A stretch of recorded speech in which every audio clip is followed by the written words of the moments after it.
안녕하세요, 여러분. 오늘 10분 역사의 주제는 교과서 38페이지에 있는 거란의 침입과 대응, 그리고 고려의 세계관인 해동천하에 대한 내용이 되겠습니다. 고려는 건국 초부터 한반도 북부에 위치했던 유목민족인 거란족과 계속해서 마찰을 겪어왔습니다. 이로 인해서 벌어진 세 차례의 전쟁들의 모습을 우리가 알아보고, 이러한 상황 속에서 등장한 고려만의 세계 인식의 틀인 해동천하에 대해서 알아보도록 하겠습니다. 그럼 시작하겠습니다. 10세기 초 고려가 막 건국하던 시점에 한반도 북부에서도 변화가 일어납니다. 바로 한반도의 북부이자 중국의 동북부 지역인 만주에서 유목민족인 거란족이 성장한 것입니다. 이들은 성장해서 자신들의 국가인 요를 건국하고 발해를 무너뜨리면서 강력한 세력으로 성장하게 됩니다. 한편 중국 내부에서도 변화가 일어납니다. 당시 중국은 통일 왕조인 당이 무너지고 5대 10국이라는 여러 국가가 통일을 위해 경쟁하는 대혼란의 시대를 겪고 있었는데, 조광윤이라는 인물에 의해서 성립된 송이 중국 대륙을 통일하며 960년 중국의 새로운 통일 왕조인 송이 등장합니다. 이러한 변화 속에서 고려는 거란과 계속해서 마찰을 빚게 됩니다. 바로 고려의 북진 정책, 북으로 영토를 넓히려는 정책이 북쪽을 차지한 거란과 충돌을 하게 되면서 긴장감이 고조되었고, 이러한 상황 속에서 거란이 고려의 선물로 낙타 50마리를 보냈는데, 선물을 받은 고려 태조 왕건이 그 낙타들을 모두 만부교라는 다리 밑에서 굶겨 죽인 만부교 사건이 일어나면서 고려는 거란의 적대적인 태도를 분명히 합니다. 이렇게 고려와 거란의 긴장 관계가 높아지는 상황에서 송이 거란을 견제하기 위해 고려에 거란을 겨냥한 군사적 협력, 즉 동맹 관계를 요청하는 사건이 벌어졌고, 이는 거란을 크게 자극하게 됩니다. 거란 입장에서는 송과 고려가 힘을 합치게 되면 거란은 앞과 뒤 양쪽에서 공격을 받게 되기 때문입니다. 이에 993년 송과 고려의 연합을 차단하기 위해서 송보다는 약한 고려를 거란이 먼저 침공을 하게 됩니다. 이것이 바로 거란의 1차 침입입니다.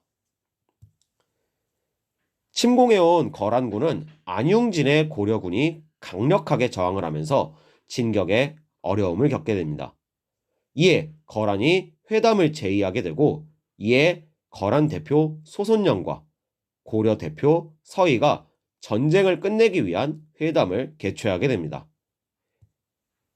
이 회담에서 서희는 우리 국가, 즉 고려는 고구려를 이어받은 나라이기에 압록강 유역과 그 북쪽은 우리의 땅이고, 고려가 지금까지 거란과 친하게 지내지 못한 이유는 고려와 거란 사이에 압록강 유역의 땅을 여진족이라는 다른 민족이 장악하고 있어서 길이 막혀서 그랬다라는 논리를 펴게 됩니다. 이 회담의 결과 거란은 압록강 유역의 땅 강동 6주를 고려에게 주고, 고려는 송과의 관계를 끊겠다는 약속을 하게 되면서 이 전쟁은 끝을 맺게 됩니다. 그러나 이후 상황은 다시 변화하게 됩니다. 요의 힘이 점점 강해지면서 송을 압도하게 되었고, 이에 송이 굴복을 해서 매년 은 10만 냥과 비단 20만 피를 요에게 보내는 대신 요는 송을 침략하지 않는다는 약속, 전연의 맹이 체결되면서 요가 동아시아의 최강자로 등극하게 됩니다. 고려는 강동 6주를 받은 뒤에도 약속했던 송과의 관계 단절, 그것을 지키지 않았고 계속해서 송과 교류하는 모습을 보이자 요가 다시 고려 침공을 준비하게 됩니다.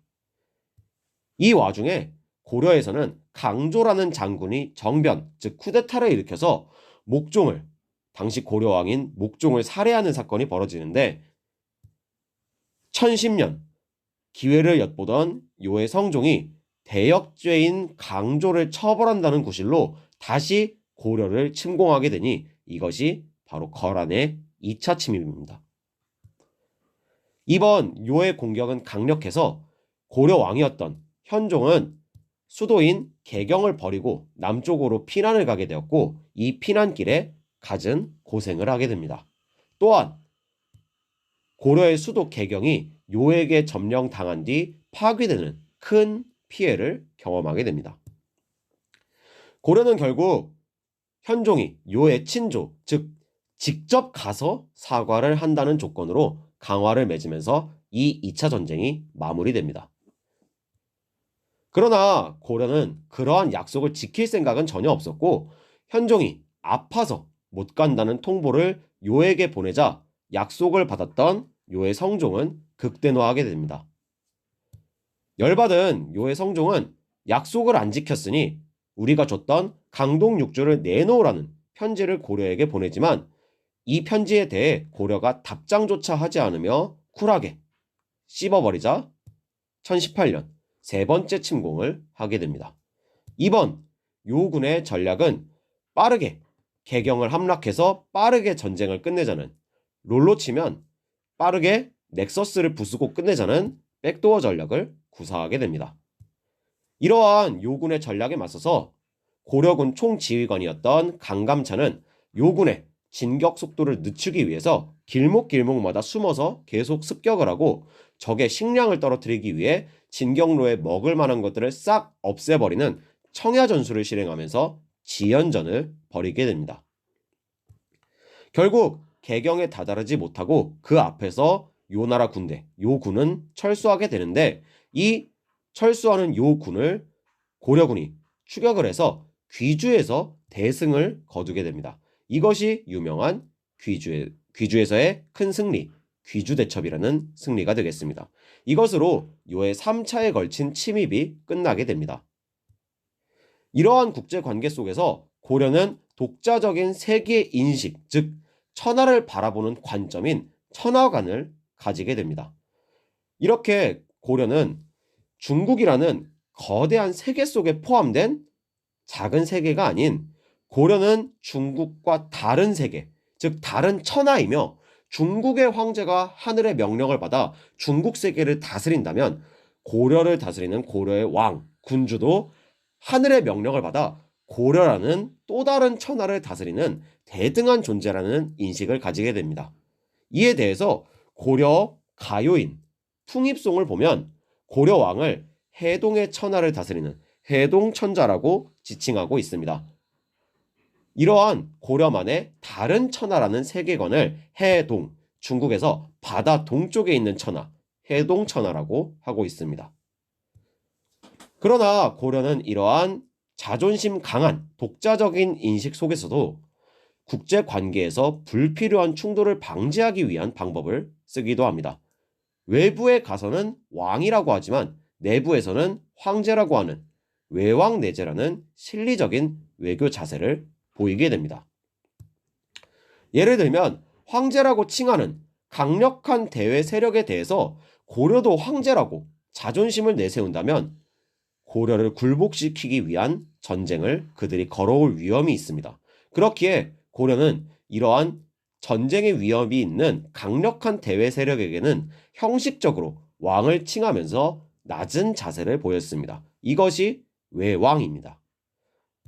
대신에 남의 눈치 볼 필요 없는 고려 내부에서는 황제를 칭했습니다. 특히 고려 왕의 위엄을 과시하는 행사였던 팔관회에서는 고려 왕이 황제만이 받을 수 있는 조공이란 것을 받는 등 내부에서는 황제를 지향한 모습을 볼 수가 있습니다. 이것이 내부의 황제, 내제입니다.